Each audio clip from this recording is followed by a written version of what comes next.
दांतों ने ज़ुबान से कहा कि हमने तुम्हें थोड़ा सा दबाना है तो तुम्हारी चीखें निकल जानी है। ज़ुबान बोली, मैंने थोड़ी सी बकवास की ना ते तुसी 32 दे 32 बाहर।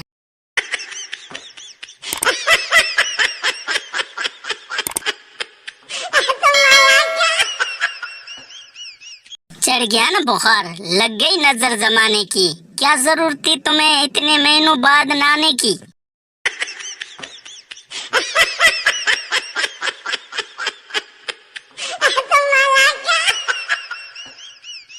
पड़ोसन की बेटी का नाम दुआ है। कभी राह चलते दुआ सलाम होती है तो वो पूछती है, बेटा कैसे हो।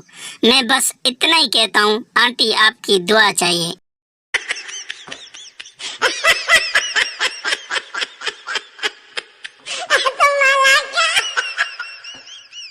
बाहर के मुल्क में बच्चा पैदा हो तो खिलौने लेकर देते हैं ताकि बच्चा खेले।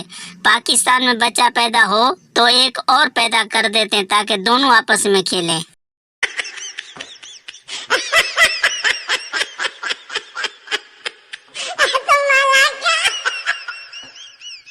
एक लड़की को पीछे से किसी ने उंगली दी और छुप गया।